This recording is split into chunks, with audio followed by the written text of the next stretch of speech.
Hello friend, हमारी आज की कहानी है एक माँ की बद्दुआ। छोटे से गांव के मुखिया चरण ठाकुर के यहाँ राजभवो के नाम का एक व्यक्ति काम करता था। राजभजो चरण ठाकुर के तबले के काम करने के बाद उसके घर के बाहर के सभी काम को देख रेख करता और कभी कभार उसके खेत में भी जाकर काम करता था और काम करने के बदले जो थोड़े बहुत पैसे मिलते थे उसी पैसे से राजभजो अपना घर का खर्चा चलाया करता था। राजभजो बहुत ही अच्छे विचार का ईमानदार एवं सीधे साधे व्यक्ति था। बस अपने काम से मतलब रखता था और उसके बाद अपने घर पर रहता था और अपने मालिक चरण ठाकुर की सेवा में लगा रहता था। राजभजो के घर पर उसकी पत्नी फुलवा और एक बेटी चंपा थी। चंपा बिटिया अब सयानी हो गई है और अपनी बेटी के लिए मन ही मन वर ढूंढने की तलाश में था। अरे ओ चंपा की अम्मा, खाना बन गया हो? राजभजो अपनी पत्नी फुलवा से पूछता है। अरे नहीं चंपा के बाबू, अभी खाना नहीं बना है, तनिक देर ठहर जाओ, खाना तैयार हो जाने दो।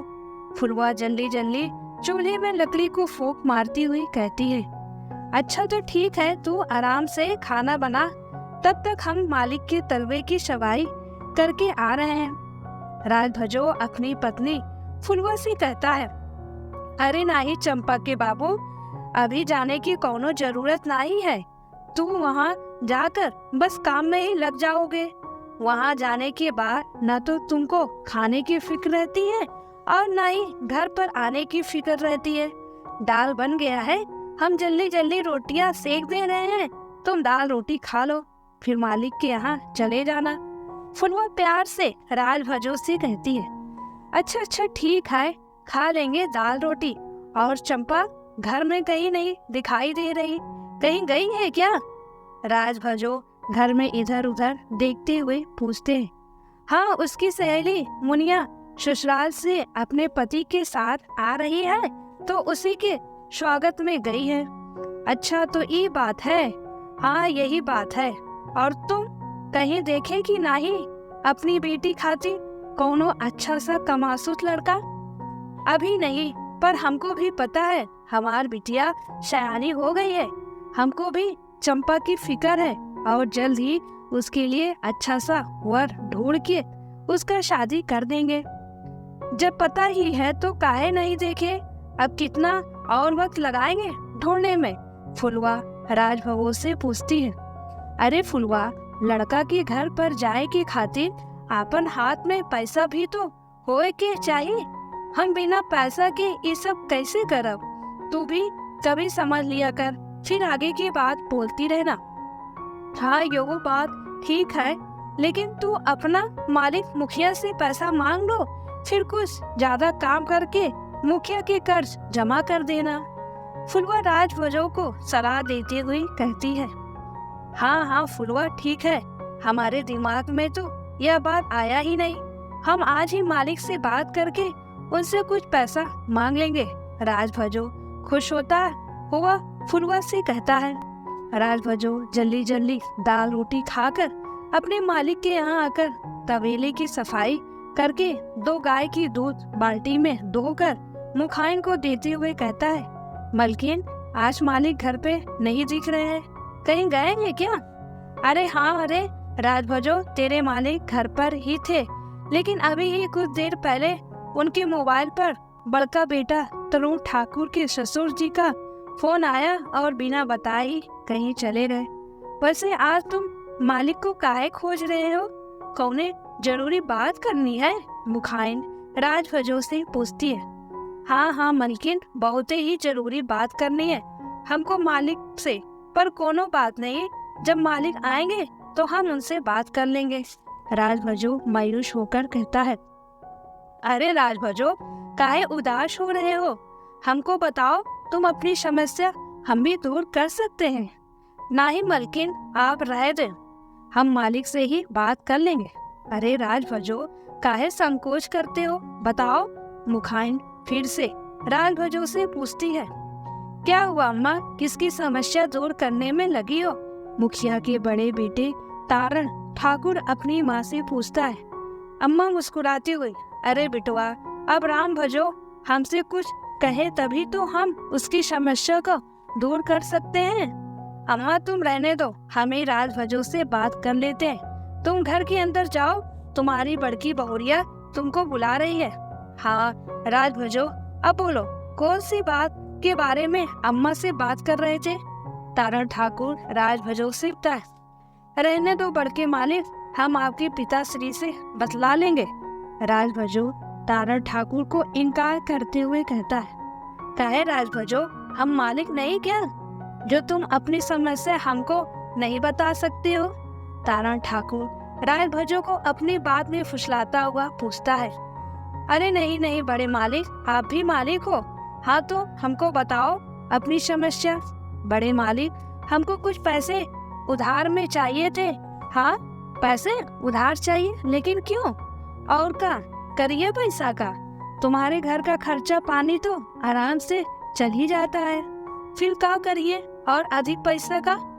तारा ठाकुर राम भजो की तरफ शक भरी निगाहों से देखता हुआ पूछता है, मालिक हमार बिटिया चंपा सायानी हो गई तो बिटिया के लड़का देखे खातिर हाथ में कुछ तो पैसा हो के चाहिए, और अगर लड़का ढंग के मिल जाए तो बिटिया की शादी भी कर देंगे। अरे वाह, तो हर बिटिया बड़ी हो गई, यानी कि जवान हो गई है? तारा ठाकुर हंसता हुआ राज भजो से पूछता है, हाँ मालिक, सयान हो गई है हमार बिटिया, और अगले लगन में हम अपनी बिटिया की शादी करे के चाहते बानी। राज भजो, ये तो बड़ी खुशी की बात है, पर तुमको लड़का खोजने का कोई जरूरत नहीं। हम समझे नहीं मालिक, आप क्या कहना चाहते हैं? मतलब कि हमारे नजर में तुम्हारी बिटिया के लिए एक बहुत ही अच्छा लड़का है, तो हम आज शाम को तुम्हारे घर पर तुम्हारे बिटिया को देखने आएंगे। फिर उसके बाद लड़के वालों से सारी बात करके शादी के सभी खर्चा करने की मेरी जिम्मेदारी होगी। तारुण ठाकुर राम भजो से कहता है। राज भजो बहुत ही खुश हो जाता है और बड़े मालिक के सामने हाथ जोड़ता हुआ कहता है, बहुत मेहरबानी बड़े मालिक, बहुत मेहरबानी। हम सब समझ गए। हम जल्दी जल्दी काम सब निपटा कर के घर जाते हैं और फुलवा से सभी बातें बताते हैं। वो सुनते ही बहुत खुश हो जाएगी। राज भजो शाम होने से पहले ही अपने घर पर पहुंचकर फुलवा से सभी बातें बता देता है। फुलवा जल्दी जल्दी घर की साफ सफाई करके बिटिया को तैयार होने को कहती है। बिटिया चंपा सज धज कर बिल्कुल खिलती हुई फूलों की तरह बहुत ही खूबसूरत दिखने लगती है। थोड़ी ही देर के बाद बड़े मालिक तारा ठाकुर भी राज भजो के घर पर आ जाते हैं। राज भजो जल्दी से कुर्सी रखता हुआ अपने गमछे से पोंछता हुआ बैठने को कहता है। बड़े मालिक कुर्सी पर बैठते हुए बोलते हैं, राज भजो बुलाओ अपन बिटिया को। जी मालिक। फुलवा, अरे ओ फुलवा। इतने में चंपा एक थाल में चाय बिस्किट लेती हुई आती है। चंपा की भोली सूरत पर तारण ठाकुर की नजर पड़ते ही उठ खड़े होते हैं और कहने लगते हैं, अरे राज भजो, तुम्हारी बिटिया तो बहुत ही सुंदर है। जी मालिक, बस प्रभु की कृपा तो हम बात पक्की समझे। अरे राज भजो, पक्की ना समझो कि अब शादी ही हो गई। जे मालिक का बोले हम समझे नहीं। कुछ ना राज भजो, बात पक्की ही समझो, पर एक दो अचरन है। कैसे अचरन मालिक, हमको बताए। फुलवा तारा ठाकुर से पूछती है। वो कहा है ना फुलवा देवी, लड़का वाला की कोई दूसरी लड़की पसंद आ गई है, तो हम चाहते हैं कि चंपा को लेकर अभी उनके पास जाकर चंपा को दिखाकर सभी बातें कर लें, ताकि शादी में लगने वाली अड़चन टल जाए और शादी की बात पक्की हो जाए। तारण ठाकुर चंपा की तरफ देखते हुए बोलता है, पर मालिक अब तो शाम हो गई, चंपा बिटिया शाम को अकेले कैसे जाए? राज भजो मालिक से पूछता है। तुम शाम होने की फिक्र मत करो, चंपा को लेकर हम पहले लड़के वाले के घर जाएंगे, फिर चंपा को दिखाकर पूरी अच्छी तरह से बात करके हम उनको शादी के लिए राजी कर लेंगे। फिर चंपा को अपने घर पर लेकर आ जाएंगे, और जब तुम सुबह काम करने मेरे घर पर आना, तो चंपा को अपने साथ लेते आना। तारण ठाकुर राजभवो से कहता है।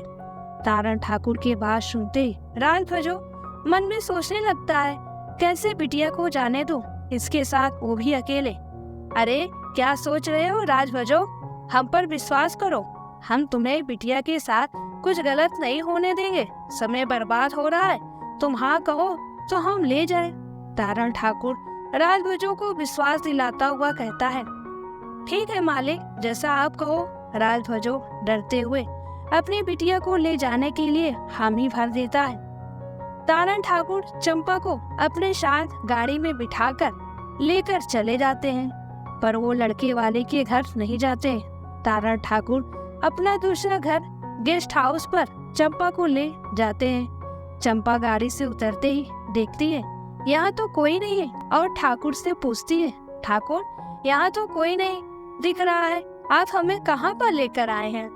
हाँ हमें भी पता है यहाँ कोई नहीं दिख रहा है, लेकिन तू परेशान न हो और घर के अंदर चल, लड़के वाले को फोन कर दिए हैं, वह सभी आते ही होंगे। तारण ठाकुर चंपा को अपनी बात का दिलासा देते हुए कहते हैं।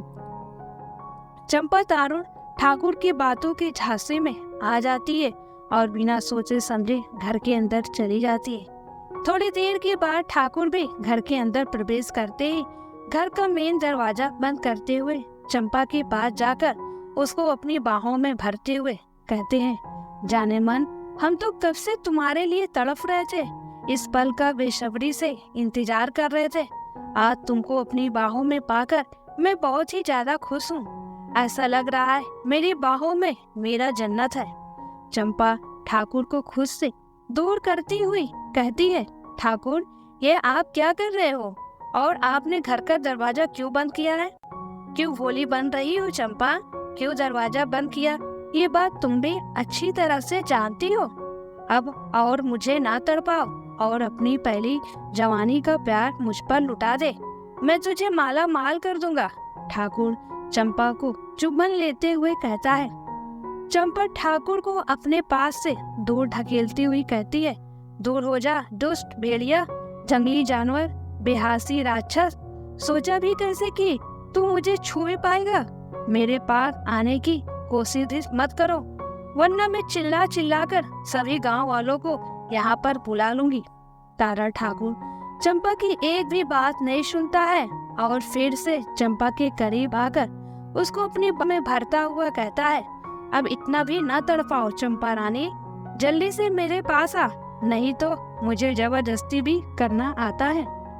चंपा ठाकुर को लाख मना करती है, पर ठाकुर नहीं मानता और उसके साथ अपनी मनमानी हवस का प्यार जबरदस्ती करने लगता है। सारी रात चंपा के साथ ठाकुर मनमानी करता रहता है और चंपा तारण ठाकुर की गंदी बेहासी लालच हवस का शिकार बन जाती है। चंपा कुछ नहीं कर पाती है, वह अपनी इज्जत को नहीं बचा पाती है। अगली सुबह होते ही ठाकुर चंपा से कहता है, चंपा अपने बदन पर के कपड़े अच्छे से ठीक कर ले, तेरे बापू को मैं भेज रहा हूँ, और एक बात अच्छी तरह से सुन ले, यहाँ से चुपचाप घर चली जाना, किसी को कुछ भी बताया तो मैं तेरे बापू को जान से मार दूंगा। इतना कहते ही ठाकुर अपने पहले घर पर चला जाता है। घर पहुँचते ही घर के दरवाजे पर राजभजो को खड़ा देख कहता है, अरे राजभजो, बड़ी सुबह सुबह जल्दी आ गया। हाँ ठाकुर, अपनी बिटिया को लेने आए। कहाँ है मेरी बिटिया? राजभजो ठाकुर से अपनी बिटिया के बारे में पूछता है। हाँ, तेरी बिटिया गेस्ट हाउस वाले घर में है, जा जा गेस्ट हाउस जा और अपनी बिटिया को लेकर घर चला जा। ठाकुर मन मुटाव किए हुए बोलता है। तारण ठाकुर का उस तरह से बोलना राजभजो को अच्छा नहीं लगता, फिर भी उसकी बातों पर राजभजो गौर नहीं करता है और तेजी से गेस्ट हाउस के पास पहुंचता है और गेस्ट हाउस के बाहर देखकर चिल्लाता हुआ कहता है, बिटिया चंपा, का तुझे का हुआ?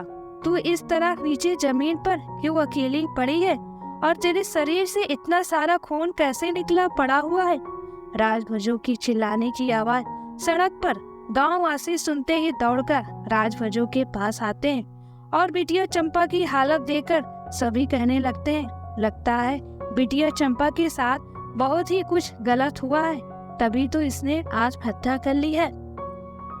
आत्महत्या की बात सुनते ही राजभुजों को समझ में आ जाती है कि चंपा बिटिया को साथ क्या हुआ है, और वो अपनी बिटिया का ये हालत देख बर्दाश्त नहीं कर पाता है और उसी वक्त घर के अंदर जाकर पंखे से लटक कर खुद भी आत्महत्या कर लेता है। घंटे बाद फुलवा देवी भी घटना स्थल पर आ पहुंचती है और सभी गांव वाले उसकी बेटी और उसके पति के बारे में सभी बातें बता देते हैं। फुलवा देवी अपनी बिटिया और पति की लाश देखकर दौड़ती हुई मुखिया जी के पास जाती है और सभी बातें बताती है और इंसाफ करने को कहते हैं। मुखिया जी सभी बातें जानते हुए भी फुलवा की बातों को अनसुना करते हुए घर से निकाल बाहर कर देते हैं। फुलवा पागलों की तरह रोती चिल्लाती रहती है, पर उसकी मदद कोई नहीं करता है। फुलवा फिर से मुखिया जी के पास जाकर बार बार इंसाफ की गुहार लगाती रहती है, इंसाफ कर दो, इंसाफ कर दो। पर मुखिया जी की फुलवा की एक भी बात नहीं सुनते और कहते हैं तुम्हारी सारी बातें झूठी है, निकल जाओ यहाँ से। उसी वक्त फुलवा अपनी हाथ की दोनों अंजलि में मिट्टी उठाती हुई मुखिया जी को बद्दुआ देती है। अरे ओ मुखिया, हम तुमको बद्दुआ देवत है, तुम भी इसी तरह अपने ही बेटे के करने पर तुम भी खुद को बचाओ का गुहार लगाओगे, पर तुम्हारी कोई न पुकार सुनेगा। तू अपनी जान बचाने के लिए चिल्लाएगा, तेरी जान कोनो नहीं बचाएगा और तू बेमौत मारा जाएगा और तू इसी मिट्टी में राख बनकर मिल जाएगा। मेरी ही तरह तेरी भी पत्नी विधवा हो जाएगी, तेरा सारा घर परिवार तहस नहस कर रह जाएगा। एक रोती बिलखती हुई माँ और पत्नी की हाय की बद्दुआ तुझे लग जाएगी। आज के बाद से तू पल पल मरेगा, तू एक पल भी सुकून से ना रह पाएगा, तेरा हर चैन सुकून छीन जाएगा। ये एक रोती हुई माँ की दर्द की हाय है। मुखिया से अपने आदमियों के सहारे फुलवा को अपने घर के से बाहर निकलवा कर बाहर फेंक देते हैं। जैसे तैसे करके फुलवा गांव वालों की मदद व सहायता से अपने पति और बेटी की पार्थिव शरीर को अंतिम संस्कार कर देती है और हर रोज मुखिया की बर्बादी के लिए बद्दुआ करती रहती है। 6 महीने के बाद गांव में पुलिस की गाड़ी आती है। फुलवा सड़क किनारे बैठी रहती है। पुलिस की गाड़ी रुकती हुई और उसी गाड़ी में से एक इंस्पेक्टर निकलकर फुलवा को फोटो दिखाते हुए पूछता है, काकी इस फोटो को देखो और पहचानो तो क्या ये लड़का इसी गांव का है? अरे हाँ इंस्पेक्टर बाबू, ये लड़का इसी गांव का है, पर हुआ क्या इंस्पेक्टर बाबू? फुलवा इंस्पेक्टर साहब से पूछती है, काकी तुम इस लड़की के पास हमको ले जाएगी? इंस्पेक्टर साहब फुलवा से कहते। फुलवा खुश होकर कहती है, हाँ हाँ बाबू, पर हुआ क्या बताया नहीं। तुम गाड़ी में बैठो और मुखिया के घर पर चलो, मैं सभी बातें बताता हूँ। फुलवा इंस्पेक्टर बाबू के साथ गाड़ी में बैठ जाती है। इंस्पेक्टर फुलवा से कहता है, काकी ये लड़का डीआईजी की बेटी को भगाकर अपने साथ लाया है और हम सब डीआईजी की बेटी को ढूंढने यहाँ आए और उस लड़के को भी डीआईजी की बेटी की शादी होने वाली थी, लेकिन वो लड़का मटकोर पूजा की दीनी स्मृति को भगाकर अपने साथ ले आया और इस तरह से डीआईजी की बेटी की शादी रुक गई और वो इतने गुस्से में है कि उस लड़की के पूरे खानदान को तबाह करके ही रहेंगे। फुलवा हंसती हुई कहती है, हाँ ये तो होना ही था। क्या कह रही हो काकी, हम तुम्हारी बात समझे नहीं। इंस्पेक्टर फुलवा की बात सुनकर चौंकता हुआ पूछता है, अरे बाबू तुम नहीं समझोगे, रहने दो। एक माँ की बद्दुआ है, पत्नी की हाय है मुखिया की परिवार पर और आज यह सत्य होने वाली है। मैं तो बहुत खुश हूँ। बस गाड़ी रोक बेटा, वो देख सामने वाला घर मुखिया का है। अब तुम सब जाओ, मैं यहीं खड़ी होकर उन सब का पकड़े जाने का नजारा देखूंगी।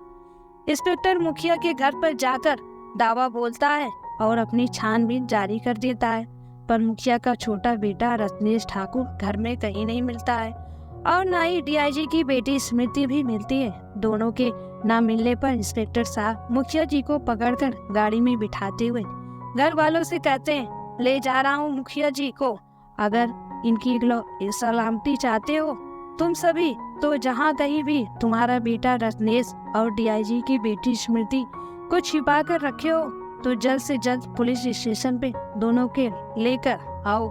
नहीं तो अगर हम ढूंढ लिए तो ऐसा मुकदमा उस पर दर्ज करेंगे कि सारी उम्र वो रत्नेश ठाकुर जेल में सड़ता रहेगा। पुलिस इंस्पेक्टर इतना कहकर मुखिया जी के घर से चले जाते हैं। मुखिया जी के घर में हाहाकार मच जाती है और छोटे बेटे रत्नेश की खोजाई सभी रिश्तेदार की यहाँ फोन करके पूछताछ करके होने लगती है, पर रत्नेश किसी भी रिश्तेदार के यहाँ नहीं मिलता है और न ही उसका कोई अता पता चल पाता है कि वो कहाँ है। इधर थाने में इंस्पेक्टर मुखिया जी की डंडे से खूब धुलाई पिटाई करता हुआ पूछता है, बता अपने बेटे का पता, कहाँ छिपा कर रखा है अपने बेटे को। पर मुखिया जी को इसके बारे में कुछ भी खबर नहीं रहती है, तो वो बोलते हैं, मुझे इसके बारे में कुछ भी नहीं पता है, मेरा बेटा कहाँ है और मैं ये भी नहीं जानता कि मेरा बेटा डीआईजी की बेटी को भगाकर अपने साथ ले गया है। मैं निर्दोष हूँ, मुझे छोड़ दो, मुझे जाने दो। अगर मेरा बेटा घर पर आएगा तो मैं खुद उसे अपने हाथों से पकड़कर थाने में लेकर आऊंगा। इंस्पेक्टर तुम मेरी बात का विश्वास करो, मैं सच कहता हूँ। मुखिया जी की बात इंस्पेक्टर साहब सुनकर अनसुना करते हुए और भी लाठी उन पर बरसाने लगते हैं और इस तरह मुखिया जी की लाठी से बहुत पिटाई होने की वजह से आधी रात को उनकी मौत पुलिस थाने की जेल में हो जाती है। अगली सुबह डीआईजी के आदेश पर मुखिया जी के पार्थिव शरीर को उनके गांव घर पर भिजवा दिया जाता है और मुखिया के घर एक गांव के सभी घर पर पुलिस की निगरानी रखने का आदेश रहता है। इस तरह पुलिस कई टुकड़ों में बंटकर गांव में इधर उधर पूछताछ करने लगते हैं। गांव में मुखिया जी के पार्थिव शरीर को देखकर सभी हाय हाय करते हुए बोलते हैं, आखिर में फुलवा देवी का बात सच हो ही गया। उसकी हाय ही इस परिवार को लग ही गई है। उसी ने बद्दुआ दिया था इस परिवार का नाश हो जाने के लिए और देखो हो भी गया। आज मुखिया जी नहीं रहे, क्या पता आगे क्या क्या होगा। मुखिया जी का देहांत हो गया है, इस बात का खबर फुलवा देवी को लगते ही उसके दिल को बड़ी ठंडक मिलती है और दौड़ती हुई मुखिया जी के घर पर आती है। उसके बड़े बेटे तारण ठाकुर को आवाज लगाते हुए बोलती है, घर से बाहर निकल रे तारण ठाकुर और देख अपनी बर्बादी का नजारा। मैंने कहा था ना मेरी हाय तुम सबको बर्बाद कर देगी, मेरी बद्दुआ तुम सबको लग जाएगी, तुम सबको खा जाएगी। अब तुम सभी भी तड़प तड़प के मातम मनाओ, जिस तरह मैं अपनी बेटी और पति के लिए मातम मनाई थी, अब तू भी अपने बाप के लिए मातम मना। हा हा हा, आज मैं बहुत खुश हूँ। भगवान आज मेरी मौत भी आ जाए तो हंसते हंसते दुनिया से चली जाऊँ, अब मैं चैन से मर सकती हूँ, मुझे मेरा इंसाफ मिल गया है। फुलवा देवी की जोर जोर हंसने पर तारा ठाकुर बहुत ही गुस्से में आ जाता है और उसी वक्त रिवॉल्वर निकालकर सारी की सारी गोलियां फुलवा देवी के ऊपर चला देता है। गोलियां लगते ही उसी वक्त फुलवा देवी का देहांत हो जाता है। पुलिस का पहरा अभी खत्म नहीं हुआ था, उसके गांव में गोलियां चलने की आवाज सुनते ही पुलिस इंस्पेक्टर मुखिया के घर आकर तारा ठाकुर को गिरफ्तार कर पुलिस थाने लेकर चले जाते हैं। 2 दिन के बाद मुखिया के छोटे बेटे रत्नेश ठाकुर अपने पिताश्री की मृत्यु होने की खबर सुनते ही स्मृति को अपने साथ लेकर छिपाते हुए चोरी से घर पर आता है। रत्नेश की माँ दोनों को साथ में देखती ही रोती हुई कहती है, बेटा यह तूने क्या कर दिया? तेरे ऐसा करने से तेरे पापा इस दुनिया में नहीं रहे। तेरे बड़े भाई को पुलिस पकड़कर थाने में ले गए फुलवा देवी के कत्ल के इल्जाम में। बेटा अब तू ही बस एक मेरा सहारा है, तू ही इस घर के इकलौते दीपक है, तू अपने आप को मत बुझने दे। तू जा कहीं जाकर छुप जा और पूरे 6 महीने तक वापस घर पर नहीं आना।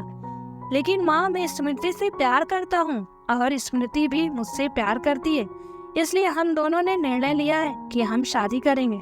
रत्नेश ठाकुर अपनी माँ से कहता है। मुखियाइन रोते हुए कहने लगती है, नहीं बेटा अब यह शादी नहीं हो सकती है। इसके पापा इस बात पर बहुत ही नाराज हैं और गांव में चप्पा चप्पा पर पुलिस बैठा हुआ है तुम दोनों की तलाश में। पुलिस वाले किसी भी वक्त यहाँ आते होंगे। बेटा तुम यहाँ से चले जा, मैं स्मृति को पुलिस वाले के हवाले सौंप दूंगी और पुलिस वाले स्मृति को इसके पापा के पास पहुँचा देंगे। बेटा मैं तुझसे कह रही हूँ तू जल्दी यहाँ से चला जा। स्मृति रत्नेश से कहती है, हाँ रत्नेश, तुम्हारी माँ सही बोल रही है। मेरे पापा अब तुम्हें और मुझे नहीं छोड़ने वाले। तुम चले जाओ, नहीं तो तुम भी मारे जाओगे। इतने में पुलिस वाले मुखिया के घर के दरवाजे खटखटाने लगते हैं। मुखियाइन समझ जाती है पुलिस वाले आए हैं। मुखियाइन जल्दी से अपने बेटे को एक बक्से में बंद करके ताला भर देती है और स्मृति को अपने साथ लेकर दरवाजे के पास आती हुई गेट खोलकर स्मृति को पुलिस के हवाले करती हुई कहती है, मेरा बेटा कहीं भाग गया है, वो यहाँ पर नहीं है। आप चाहे तो घर में तलाशी ले सकते हैं, पर मेरा बेटा नहीं मिलेगा, वो यहाँ से जा चुका है। आपकी डीआईजी की अमानत बेटी स्मृति को आप ले जा सकते हैं। पुलिस मुखियाइन के बात पर विश्वास नहीं करते हैं और घर में इधर उधर घूमने लगते हैं, लेकिन कहीं भी रत्नेश ठाकुर नजर नहीं आता है। पुलिस को नजर न आने पर पुलिस वाले मुखियाइन से कहता है, मेरी नजर बराबर तुम लोग के घर पर रहेगी। तुम सब अपने बेटे को ज्यादा दिन तक छिपा कर नहीं रख सकते हो। पुलिस वाले स्मृति को अपने साथ ले जाकर डीआईजी के हवाले कर देते। डीआईजी फिर से स्मृति की शादी उसी लड़के से करवा देते हैं जहां उसकी शादी पहले से तय की गई थी। इस तरह धीरे धीरे डीआईजी अपने बदला लेने का भावना छोड़ देते हैं। पूरे 2 साल बीत जाने पर रत्नेश ठाकुर अपनी माँ के पास आ जाता है और गांव में ही अपनी माँ के संग रहने लगता है। सच में दोस्तों, जो भी बुरा कर्म किए होंगे उसका दंड तो जरूर मिलता है, आज नहीं तो कल, लेकिन मिलता जरूर है।